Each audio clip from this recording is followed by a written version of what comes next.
بسم اللہ الرحمن الرحیم۔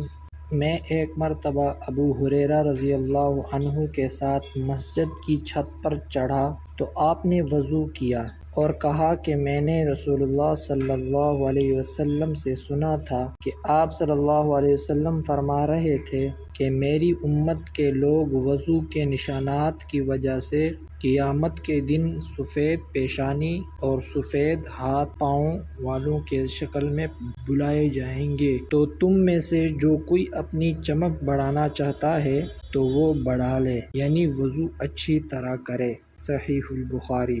نبی کریم صلی اللہ علیہ وسلم نے فرمایا، 7 آدمی ایسے ہیں جنہیں اللہ تعالی قیامت کے دن اپنے عرش کے نیچے سایہ دے گا، جبکہ اس کے عرش کے سایہ کے سوا اور کوئی سایہ نہیں ہوگا۔ عادل حاکم، نوجوان جس نے اللہ کی عبادت میں جوانی پائی، ایسا شخص جس نے اللہ کو تنہائی میں یاد کیا اور اس کی آنکھوں سے آنسو نکل پڑے، وہ شخص جس کا دل مسجد میں لگا رہتا ہے، وہ 2 آدمی جو اللہ کے لیے محبت کرتے ہیں، وہ شخص جسے کسی بلند مرتبہ اور خوبصورت عورت نے اپنی طرف بلایا اور اس نے جواب دیا کہ میں اللہ سے ڈرتا ہوں، اور وہ شخص جس نے اتنا پوشیدہ صدقہ کیا کہ اس کے بائیں ہاتھ کو بھی پتہ نہ چل سکا کہ دائیں نے کتنا اور کیا صدقہ کیا ہے۔ صحیح البخاری۔ نبی کریم صلی اللہ علیہ وسلم نے فرمایا،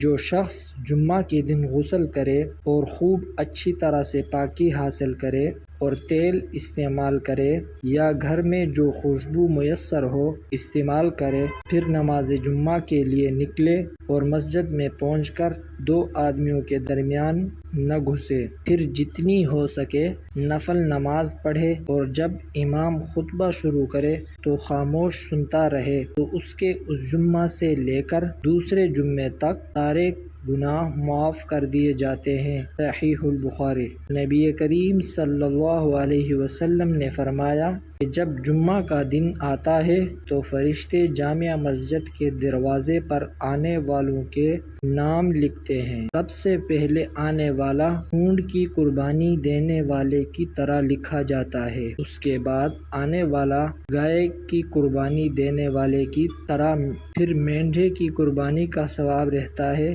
اس کے بعد مرغی کا، اس کے بعد انڈے کا۔ لیکن جب امام خطبہ دینے باہر آ جاتا ہے تو یہ فرشتے اپنے دفاتر بند کر دیتے ہیں اور خطبہ سننے میں مشغول ہو جاتے ہیں۔ صحیح البخاری۔ ایک بار آن حضرت صلی اللہ علیہ وسلم لوگوں میں بیٹھے ہوئے سے باتیں کر رہے تھے، اتنے میں ایک دیہاتی آپ کے پاس آیا اور پوچھنے لگا کہ قیامت کب آئے گی؟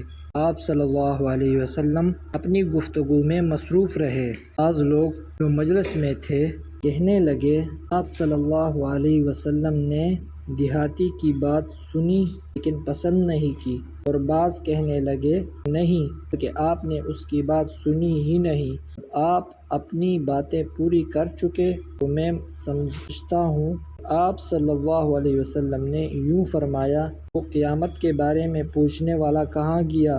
اس نے کہا، حضور میں موجود ہوں۔ آپ نے فرمایا کہ جب امانت ایمانداری دنیا سے اٹھ جائے تو قیامت قائم ہونے کا انتظار کر۔ اس نے کہا، ایمانداری اٹھنے کا کیا مطلب ہے؟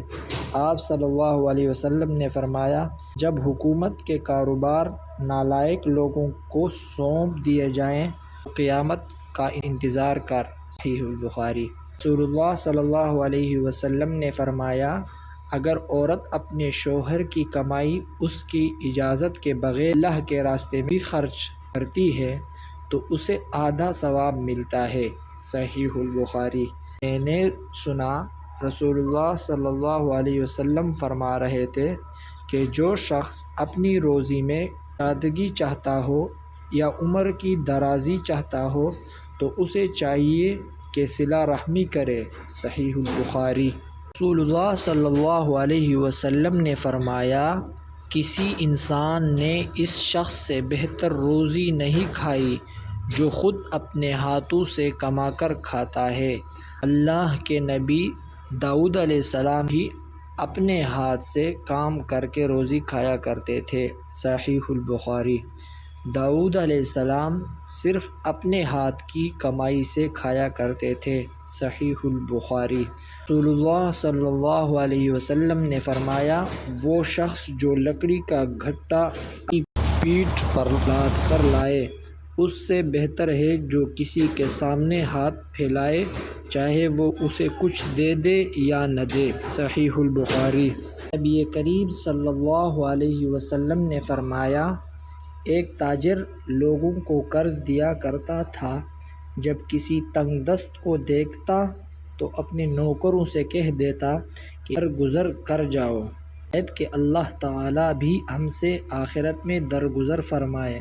چنانچہ اللہ تعالیٰ نے اس کے مرنے کے بعد کو بخش دیا۔ صحیح البخاری۔